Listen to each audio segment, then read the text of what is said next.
कार्यक्रमाचे अध्यक्षस्थान आदरणीय प्राध्यापक कानडे सर यांनी स्वीकारावे अशी मी त्यांना विनंती करते. आजचा हा कार्यक्रम ज्ञान, विचार आणि प्रेरणा देणारा ठरणार आहे, कारण व्याख्यान हे केवळ ऐकण्यासाठी नसून जीवनाला नवी दिशा देणारे असते. आजच्या या ज्ञान विज्ञान वाचन चळवळ व्याख्यानमालेचे आयोजन आदरणीय डॉक्टर कांबळे सर यांच्या वतीने करण्यात आलेले असून आजचे आपले मान्यवर वक्ते आहेत डॉक्टर नवनाथ शिंदे सर. तर मी आमच्या महाविद्यालयाच्या वतीने तुमचे स्वागत करते सर. यानंतर मी स्नेहल कांबळेला विनंती करते की तिने सरांचा थोडक्यात परिचय करून द्यावा.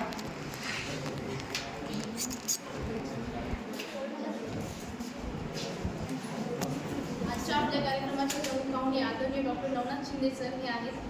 सरांचे शिक्षण MA, BEd, MPhil, set, net, PhD, bachelor in journalism and communication. राष्ट्रभाषा पंडित सरांचा 21 वर्षाचा अध्यापनाचा अनुभव आहे.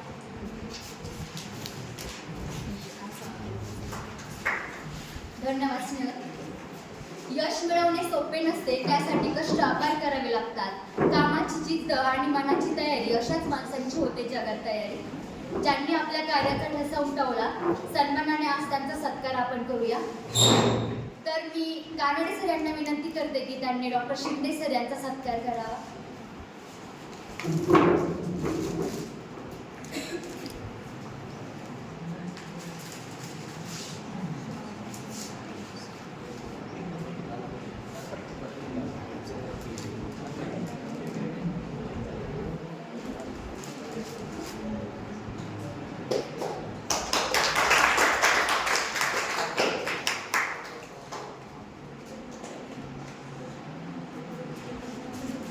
धन्यवाद सर. यानंतर मी कांबळे सरांना विनंती करते की त्यांनी कानडे सर यांचा सत्कार करावा.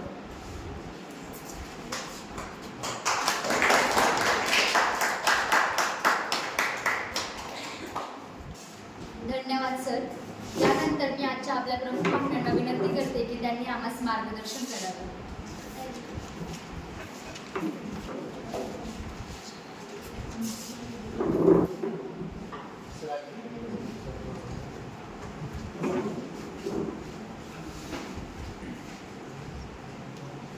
आदरणीय विद्यापीठावर उपस्थित असणारे ज्ञान विज्ञान वाचन चळवळीचे केंद्र कार्यवाह, त्याचबरोबर कार्यक्रमाचे अध्यक्ष आणि इथे जमलेल्या माझ्या विद्यार्थी मित्र आणि मैत्रिणी,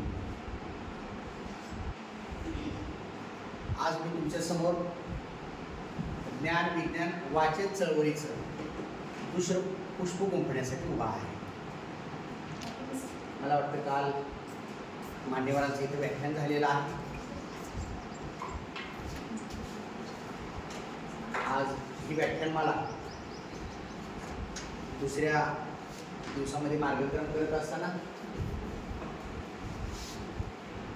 आदरणीय हक्के सर संयोजक यांनी मला इथे बोलवलेलं आहे आणि सरांनी मला विषय दिलेला आहे गावगाडा. त्र्यंबक नारायण आत्रे यांनी 1915 साली गावगाडा हा ग्रंथ लिहिला.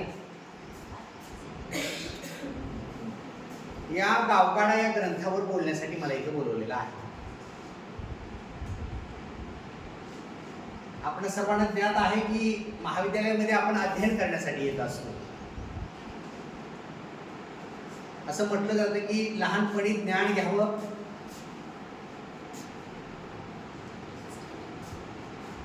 आणि म्हातारपणी भक्ती करावी. मग हे आपलं वय ज्ञानार्जनाचं वय आहे. नव्या नव्या गोष्टी, नवी नवी कौशल्य शिकण्याचं हे वय आहे. आणि हे घेण्यासाठी आपण सावित्रीबाई फुले विद्यापीठानं आयोजित केलेल्या आणि अश्विनी कला वाणिज्य आणि विज्ञान महाविद्यालय मालचिहिल यांच्या संयुक्त विद्यमाने आयोजित केलेल्या ज्ञान विज्ञान वाचन चळवळीसाठी आलेलो आहोत.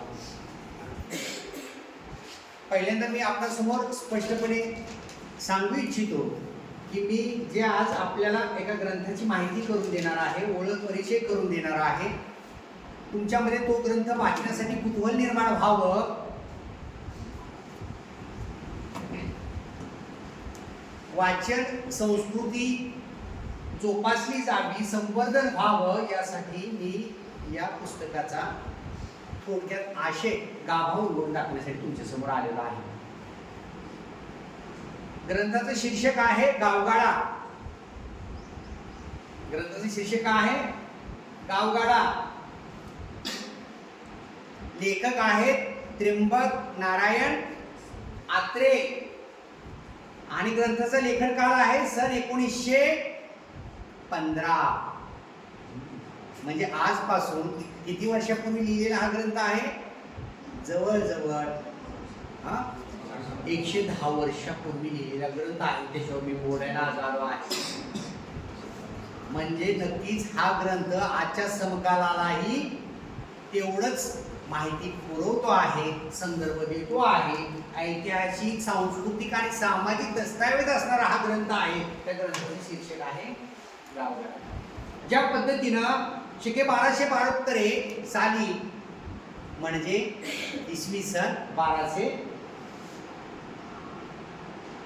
किती इसवी शकेमध्ये 78 मिसळलं, इसवी सन येतं. शके 1272 साली लिहिलेली भावार्थ दीपिका उर्फ ज्ञानेश्वरी आज ही काळाला मार्गदर्शन करते. बरोबर. संत तुकोबांचे लिहिलेली तुकोबांची अभंगगाथा आज ही आम्हाला मार्गदर्शन करते आहे. राष्ट्रसंत तुकडोजी महाराजांनी लिहिलेली ग्रामगीता आपल्याला ग्रामीण जीवनाचं सखोल चिंतन व्यक्त करताना दिसते आहे. म्हणजे ग्रंथ हे कधी जुने होत नसतात. बरोबर. संतांचे विचार कधी कालबाह्य नसतात. तर मानवी जीवनाची चांगली पायाभरणी होण्यासाठी, मूल्य संस्कार होण्यासाठी, जीवनाचा दिशा आणि दृष्टिकोन व्यापक ठरवण्यासाठी हे ग्रंथ हे आपल्याला मार्गदर्शक असलेले दिसून येतात. त्यातलाच 110 वर्षापूर्वी लिहिलेला गावगाडा हा ग्रंथ आजही आपल्याला मौलिभूत अशी माहिती पुरवताना दिसून येतो आहे. सर, सांगायला आनंद वाटतो आहे की इसवी सन 2015 साली या ग्रंथाचा शताब्दी महोत्सव वर्ष साजरा करण्यात आला आणि ग्रंथाची नवीन प्रत 100 वर्षांतर शताब्दी 100 वर्षांतर नव्यानं छापली गेली. त्याच्यामध्ये सुधारित आवृत्ती आली, काही विश्लेषण नव्यानं त्याच्यामध्ये समाविष्ट करण्यात आलं आणि हा ग्रंथ समकालाशी भाष्य करताना दिसतो आहे. बरं, आता तुम्ही म्हणाल ठीक आहे सर, आम्हाला कळालं. आता गावगाडा ग्रंथ शीर्षक कळालं. शीर्षक किती समर्पक आहे बघा, गावगाडा. आणि त्या ग्रंथाच्या मुखपृष्ठावरती एक असं बैलगाडीचं असं मोठं चाक आहे. गावगाड्यामधलं चित्रण आपण अभ्यासतो. त्याच्या ग्रंथाच्या केंद्रबिंदू शेतकरी आणि शेती व्यवसाय हा या ग्रंथाचा केंद्रबिंदू आहे. आणि त्या सभोवताली असणारी जात व्यवस्था, धर्म व्यवस्था, समाज व्यवस्था, परंपरा या सगळ्यांचा आढावा त्या ग्रंथामध्ये इसवी सन 1915 साली कुणी घेतलेला आहे? त्र्यंबक नारायण आत्रे. कळालं? गावगाडा शीर्षक कळालं, लेखकाचं नाव कळालं, लेखन कालखंड कळालं. आता बघा, मी अगदी सोप्या भाषेत बोलतो आहे. अगदी जड अशी तत्वज्ञानी अशी भाषा न वापरता तुम्हाला समजेल या भाषेमध्ये तुमच्याशी चर्चा करतो आहे. मग आता 1915 साल म्हणजे कोणाची राजवट होती भारतावर? इंग्रजांची राजवट होती. आपण स्वतंत्र कधी झालो? 1947 ला स्वतंत्र झालो. त्याच्या अगोदर इंग्रज कालखंड होता आणि इंग्रज कालखंडामध्ये लिहिलेला हा ग्रंथ आहे. बघा, त्र्यंबक नारायण आत्रे हे इंग्रज दरबारी अव्वल कारकून होते. शासकीय गोष्टींची नोंद करत असताना त्यांनी अनेक कृती आपल्या निरीक्षणातून त्याचबरोबर क्षेत्रीय अभ्यासातून इथं मांडलेल्या आहेत. शासकीय नोकरदार असणारे त्र्यंबक नारायण आत्रे दुष्काळाच्या काळामध्ये आपल्या अहमदनगर जिल्ह्यामध्ये कर्जत या तालुक्यावर कार्यरत होते.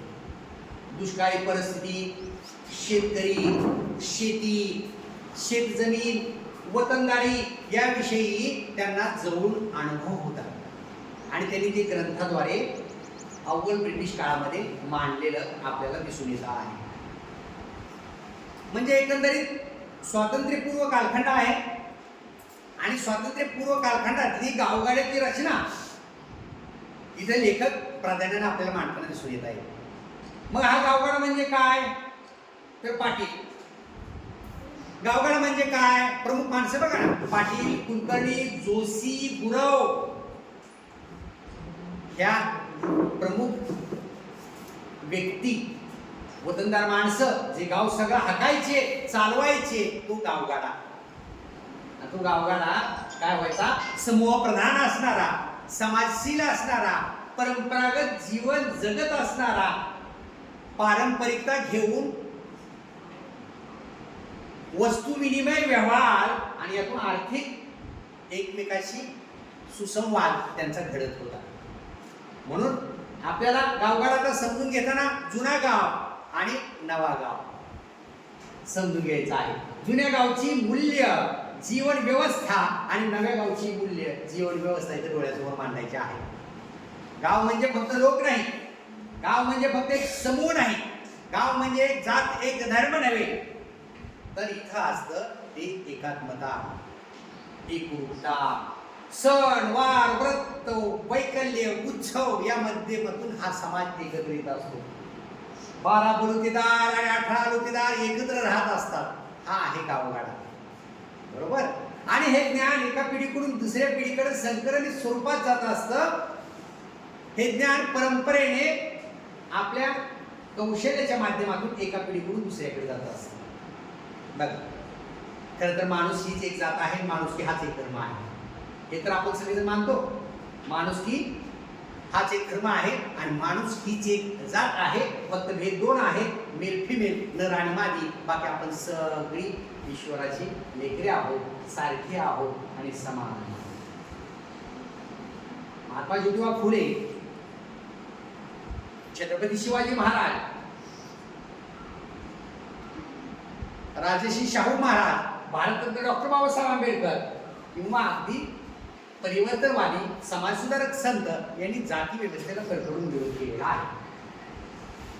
संविधानामुळं आम्ही शृंखलामुक्त झालो, गुलामगिरी मुक्त झालो, मोकळा श्वास घ्यायला लागलो, शिकायला लागलो, बहुजनाची पिढी ज्ञान घ्यायला लागलो. पण गावगाड्यामध्ये काही पारंपरिक संकेत असायचे. ते संकेत पाळले जायचे. ते संकेत लिहिलेले नसतानाही सांकेतिक भाषेमध्ये जपले जायचे. हे एक वेगळं पण होतं. मग हा जो पारंपरिक गावगाडा आहे त्या गावगाड्यामधल्या प्रमुख व्यक्ती म्हणजे पाटील, कुलकर्णी, जोशी आणि गुरव ह्या होत्या. आता पारंपरिक गावगाडा बदलला, कितीतरी परिवर्तन झाले, कितीतरी बदल झाला. यंत्रयुग आलं, ज्ञान विज्ञान तंत्रज्ञान आलं. आता गाव जुना राहिलाय का? खरं तर असं म्हटलं जातं की जुनं ते ओल्ड इज गोल्ड. आणि आज त्याची कधी कधी उणीव भासते. आज प्रगती झाली, शिक्षण आलं, सर्व गोष्टी जवळ आल्या, नवतंत्रज्ञान युग आलं, समाज माध्यमातून आम्ही सर्व गोष्टी हाताळतो आहे सहज.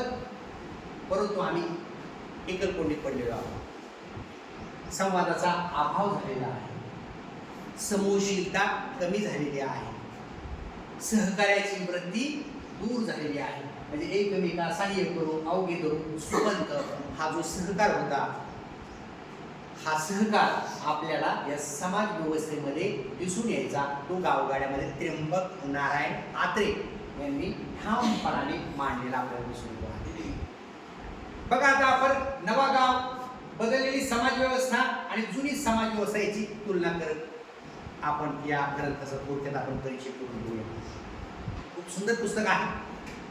तुम्ही ते मुळातून जाऊन वाचावं यासाठीच ज्ञान विज्ञान वाचन चळवळीचा हा उपक्रम आहे. म्हणजे आम्ही काय वाचावं आणि काय वेचावं हा नव्या पिढीसमोर प्रश्न पडतो आहे. आणि या ग्रंथाची उघड करत असताना सामाजिक चिंतन मांडणारे विज्ञाननिष्ठ विवेकवादी आणि परिवर्तनशील ग्रंथाची मांडणी अशा साहित्यातून आपल्याला झालेली दिसून येते आहे. मग विज्ञाननिष्ठ साहित्य असेल,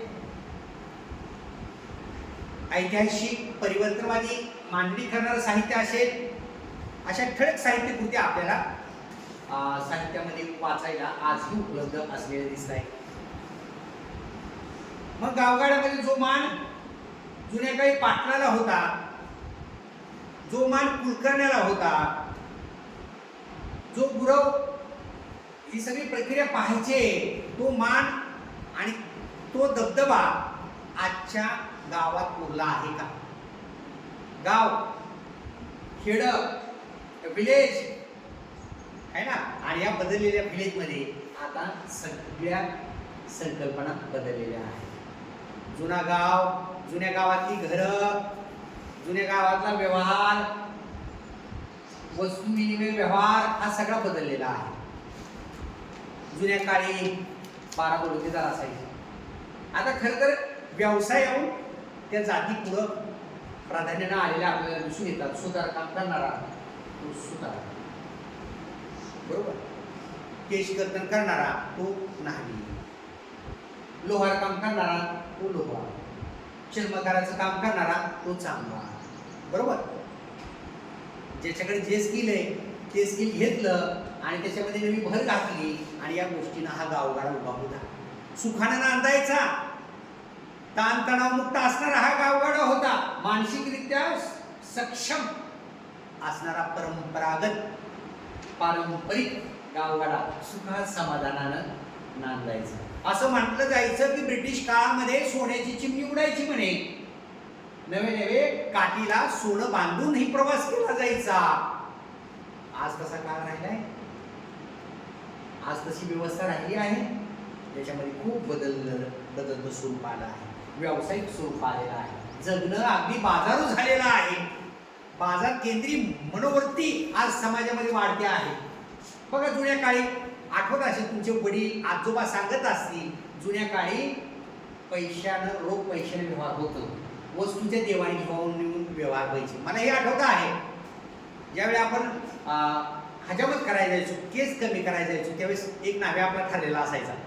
त्याच्या दुकानी आपण जायचो. आता टपऱ्या वगैरे आता आल्या, दुकानं आता आली. तेव्हा दुकान होती का? तो नावीच तुमच्या घरी यायचा, बारदाना घेऊन, पोतं घेऊन, तो खाली टाकायचा आणि चला बसा, आणि तो महिन्याला बरोबर यायचा.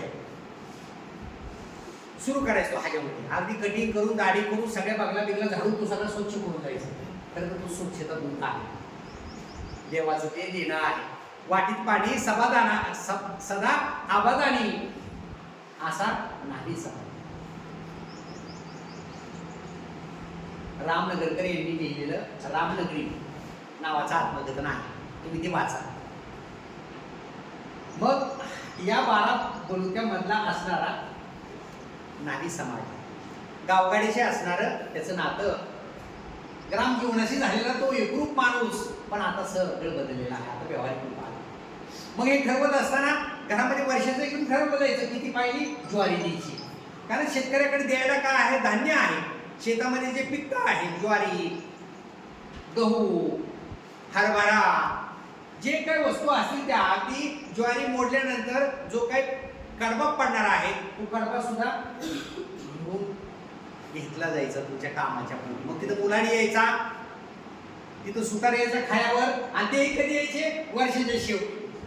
पेरणी झाली, उगवणी झाली, कापणी झाली, मळणी झाली की हे आमचे सगळे दादा मंडळी, काय म्हटलं मी, दादा मंडळी यायचे तिथं. कारण वर्षभर त्यांना इमाने इतबारे तुमची सेवा केलेली असायची. कुठलीही वस्तू न घेता शब्दावरती तो व्यवहार व्हायचा.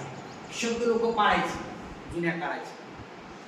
म्हणून ती क्षमता असायची. म्हणी, वाक्प्रचार या ग्रंथामध्ये येतात. उदाहरणार्थ असं आपण म्हणतो की लात मारी तिथं पाणी काढली, बरोबर, लात मारी तिथं पाणी काढली, असा जुना जमाना होता.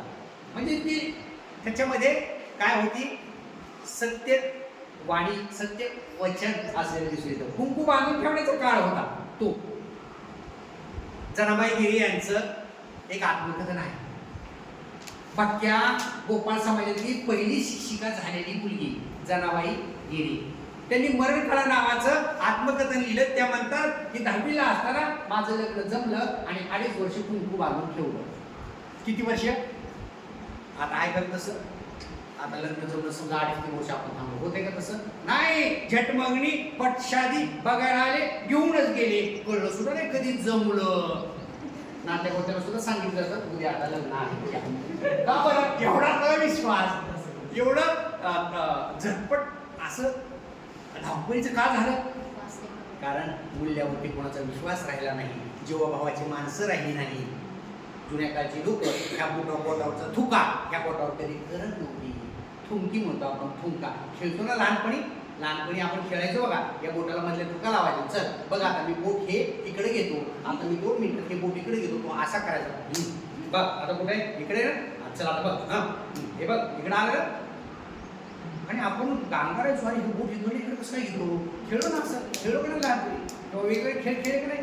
असा बोटावरचा थुंका करणारी माणसं नव्हती. शब्दाला जागणारी, वचनाला जागणारी, दिल्या घेतलेलं मानणारी, उपकाराची परतफेड मोठ्या स्वरूपात करणारी अशी माणसं होती. आता स्वार्थी, लबाड, एकलकोंडी, मी माझंच आणि माझ्या पुरतं स्वचा विचार करणारे, सेल्फ, असा समाज आता वाढलेला आहे. म्हणून विश्वास ठेवावा कुणावर, कुणाच्या खांद्यावर मान ठेवावी विश्वासानं. प्रश्न पडतो कधी तो ब्लेड मारतो का काय. असा असुरक्षिततेचा काळ झालेला आहे. पण गावगाडा तसा नव्हता. मी जुना गावगाडा आणि नवा गावगाड्याची तुलना समोर उभा करतो आहे. परंतु नव्या मधल्याही गोष्टीचं आपल्याला स्वागत करावं लागेल. जुनं ज्ञान कसं मिळायचं आपल्याला? जुनं ज्ञान कसं मिळायचं? परंपरेने मिळायचं. आई ज्ञान द्यायची. कशी द्यायची? स्वयंपाकाचं ज्ञान द्यायची का नाही लेकीला? बघत बघत सगळं द्यायची. करत करत तिला सगळं यायचं करतात. स्वयंपाकाचे अगदी रुचकर पदार्थ करायला येईल. पण आजच्या आमची नवी पोरगी काय करते आहे? पाककलाशास्त्र पुस्तकं. लग्न झालं पाककलाशास्त्राची पुस्तकं 700, 700, 800 पाककला, नाश्त्याचे पदार्थ, वेगवेगळे बनवायचे पदार्थ, मुलांचा टिफिनचा डबा आणि वेगवेगळी पुस्तकाची जत्री जमा करते, वाचून घेते, त्यानुसार करण्याचा प्रयत्न करते. पण तसं यश मिळतं असं नाही. शेवटी प्रत्येकाच्या हाताला एक चव असते. भरीत तिनं केलं, तुम्ही केलं, इडली डोसा तुम्ही केला, पण एकाचा असा खमंग येतो, किकत बसते, अरे खावं तर हिच्या हातचं खावं. हे स्किल आहे, ज्ञान आहे, टाकण्याचं, मांडण्याचं. हे परंपरागत ज्ञान गावगाड्यामध्ये एका पिढीकडून दुसऱ्या पिढीकडे सहज सुलभरित्या जायचं, प्रचार प्रसार व्हायचा. ते सांगायची गरज नव्हती. लेकीला शहाणपणी येणं, तिला आल्यानंतर तिला काही आईने दिलेले मौलिक संदेश सांगणं, दिल्या घरी सुखी आहे. आता तसं बोलण्याची भाषा अवघड आहे. तुला काय कळतं? मला सगळं माहिती होतं. इथपर्यंतची पिढी बोलणारी आहे ना. हे संयमानं दिलं जायचं. चालत चालत बोलत बोलत हे ज्ञान एका पिढीकडून दुसऱ्या पिढीकडे दिलं जायचं. आता काळ बदलला. आता शाळा आल्या, मार्केट आलं, तंत्रज्ञान आलं, कम्प्युटर आलं आणि सगळं आता ज्ञान आम्ही तिथे घेतो. परिवर्तन झालं ना. पारंपरिक ज्ञान आपल्या व्यवसायाचं कौशल्य जे आहे, कुंभार व्यवसायाचं कौशल्य मुलाला काम करत करत द्यायचा. काम करत करत ते ज्ञान शिकून घेतलं जायचं, ग्रहण केलं जायचं.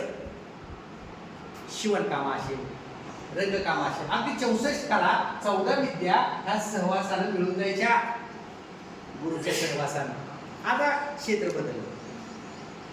जुन्या काळी जात पंचायत असायची, जात व्यवस्था असायची.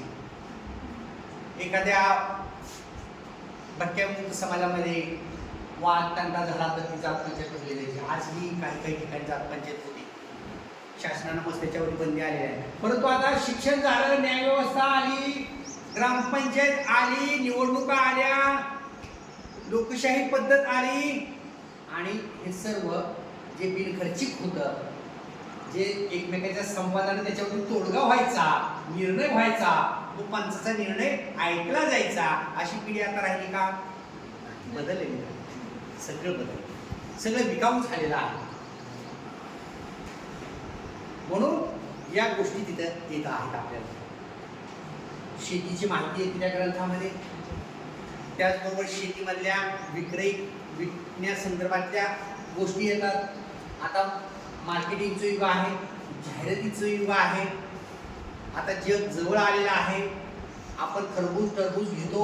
आता काळ आहे उन्हाळ्याचा, ते आपण आता मुंबईला पाठवू शकतो. वाहतूक व्यवस्था झालेली आहे, बरोबर, सहज झालेली आहे. आता सुलभ मिळते आहे. शेतकऱ्यांना भाव कळतो आहे, बदल होतो आहे. आता गावगाडा बदलला, परिवर्तन झालेलं आहे. नव्याचा आपण स्वागतच करायला पाहिजे, कौतुकच करायला पाहिजे. पण जो त्याच्यातला आपलेपणा होता, आपुलकी होती, एक तीळ साखर खाण्याची जी वृत्ती होती है ना,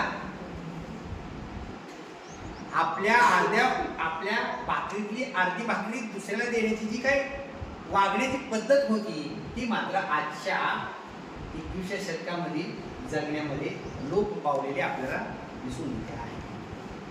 म्हणून जुना गाव आणि नवा गाव याची तुलना असेल किंवा एकंदरीत गावगाड्याचं बदललेलं रूप असेल, हे आपल्याला इथे दिसतं आहे. 18 पगड जाती सांगत असताना कुणबी याचे संदर्भही या ग्रंथामध्ये येतात. कुणबी म्हणजे कोण? शेती करणारा है ना. कुणबी म्हणजे कोण? शेती करणारा, शेती व्यवसायाशी निगडीत असणारा. आपली भारतीय समाज हा मोठ्या स्वरूपामध्ये शेती करतो आहे. शेती प्रधान आपली अर्थव्यवस्था आहे. आपण सर्वजण शेतकऱ्याची मुलं आहोत. शेती मातीशी आपला दैनंदिन व्यवहार आहे. हे गाव सुद्धा बघा, कोणची मानची अगदी ग्रामीण भागात आहे. खेड्यात आहोत आपण, डोंगर परिसरामध्ये आहोत. आणि आज ज्ञानाची केंद्र, अगदी विद्यापीठासारखं ज्ञानसंकुल व्हावी अशी केंद्र आज कोणची मानसीच्या परिसरामध्ये पटकन साहेबांनी उभा केलेली आहे. म्हणजे ज्ञानाचं विकेंद्रीकरण झालं. जी शेती केंद्रबिंदू होती ती आता शेती केंद्रबिंदू राहिली नाही, तर शेतीच्या निगडीत असणारे लोक उद्योग आता निघाले, बरोबर. दुग्ध व्यवसायाची त्याला जोड मिळाली, आर्थिक चलन फिरू लागलं. आमची साधी असणारी घरं, झोपडीची असणारी घरं आता स्लॅबची होऊ लागली. म्हणजे भौतिक स्तरावर आमची प्रगती झाली नाही, तर आज आमची मुलं शिक्षणासाठी गाव सोडून, गावाची वेस सोडून आज साता समुद्रापर्यंत जाणार आहे. हे परिवर्तन स्वागत करण्यासारखं आहे. म्हणून गावगाडा हा माणसाच्या प्रगतीचं केंद्र होतं. गावगाडा हे माणुसकी जपणारं एक केंद्रबिंदू होतं. हे आपल्याला प्राधान्यानं सांगावंसं वाटतं आहे. त्याच अगोदर महात्मा ज्योतिबा फुले यांनी शेतकऱ्याचा आसूड हा ग्रंथ लिहिला. आणि हा काळ 1915 हा काळ संक्रमणाचा असलेला आपल्याला दिसून येतो आहे. कारण टिळक युगाचा अस्त झाला. 1920ला टिळक वारले, टिळक युगाचा अस्त झाला आणि गांधी युग सुरू झालं. बघा काय परिवर्तन झालं त्या काळामध्ये. म्हणजे कुठलाही ग्रंथ, कुठलीही रचना निर्माण होत असताना काळाच्या पाठीमागची पार्श्वभूमी, तत्कालीन सामाजिक, आर्थिक, सांस्कृतिक ध्येय धोरणं ही त्याला जबाबदार असतात. सर 1920ला टिळकांचा अंत झाला आणि 1920ला गांधीयुग समोर आलं आणि गांधीयुगानं दिलेले सत्य, अहिंसा हे तत्वज्ञान आपल्याला शांत क्रांतीच्या मार्गानं स्वातंत्र्याकडे घेऊन गेले. मग हेच होत असताना अगदी गावामध्ये प्रत्यक्ष फिरून, पाहणी करून, निरीक्षण करून खरं खरं सत्य अशी मांडणी या गावगाडा ग्रंथामध्ये त्र्यंबक नारायण खात्रे करतात. हा मोठा सामाजिक आणि सांस्कृतिक दस्तऐवज असणारा ग्रंथ आहे. आपण सर्वांनी तो वाचला पाहिजे, गावगाडा समजून घेतला पाहिजे. गावगाड्याचे आपण एक सदस्य, सभासद आहोत म्हणून जुनं डोळ्यासमोर ठेवून नव्याची संदर्भ मूल्य तपासत माणूस हा केंद्रबिंदू ठेवून समहान, समाजशील आपण प्रगती करूया. आणि हा संदर्भ मूल्य असणारा ग्रंथ आहे. आज 115 वर्ष झाली तरी या ग्रंथाचा संदर्भ घेतला जातो. म्हणून मी आज आपणासमोर गावगाडा या ग्रंथाविषयी माहिती दिलेली आहे. नक्कीच ते आपल्याला समजले असेल आणि तुमच्या मनामध्ये प्रेरणाही निर्माण झाली असेल की आता मी लायब्ररीत जातो आणि ग्रंथपालला म्हणतो की सर मला गावगाडा ग्रंथ घ्यायचा आहे, मला तो वाचायचा आहे. ते वाचून झाल्यानंतर त्याच्यावरती स्वतःचं मत नोंदवा. पुस्तक परिचय लिहा. ज्यावेळी तुम्ही MPSC UPSC अभ्यास कराल, स्पर्धा परीक्षा कराल किंवा पोलीस भरतीला जाल, त्यावेळी 1 मार्काला कुठेतरी प्रश्न असतो की गावगाडा या ग्रंथाचे लेखक कोण, गावगाडा ग्रंथ कधी लिहिला गेला. एवढ्या 2-3 प्रश्नाचे उत्तर नक्कीच आपल्याला कळतील आणि त्यावेळी मी तुमच्या डोळ्यासमोर नक्की उभा राहील. शेवटी वाचनानेच माणूस घडत असतो, वाचनामुळे जीवनामध्ये प्रगती होत असते. पुस्तके हेच खरे मित्र असतात. अशी चांगली पुस्तकं आपण ओळखायची असतात, ज्याच्यामध्ये आपली भूमिका ठाम राहत असते. समाज, त्या समाजाच्या सवयी आणि समाजाच्या संस्कृती या आपल्याला घडवत असतात. गावगाड्यामध्येही ग्रामीण समाज येतो, ग्राम व्यवस्था येते, ग्रामीण सण वार व्रत वैकल्य याची इत्थंभूत माहिती येते, साधारण माहिती येते. जोशी, कुलकर्णी, गुरव आणि पाटील हा जो गावचा प्रमुख असायचा, विनिमय व्यवस्था असायची, पैशापेक्षा वस्तूला प्राधान्य दिलेलं असायचं. हे सगळ्या गोष्टी तिथं आपल्याला दिसून येतात. आपण सर्वांनी मला शांतपणे ऐकून घेतलं त्याबद्दल मी आपल्या सर्वांचा आभारी आहे आणि थांबतो. धन्यवाद.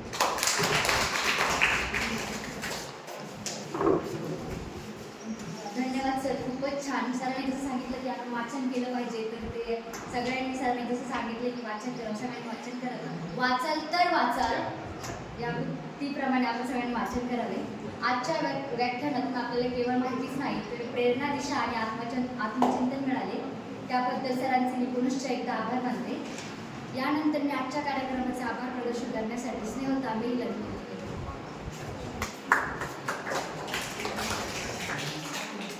आदरणीय अध्यक्ष महोदय, प्रमुख पाहुणे, सर्व मान्यवर व्याख्याते, शिक्षक वृंद आणि उपस्थित श्रोते, आज आपण आयोजित केलेली ही व्याख्यानमाला अत्यंत यशस्वीरित्या पार पडली.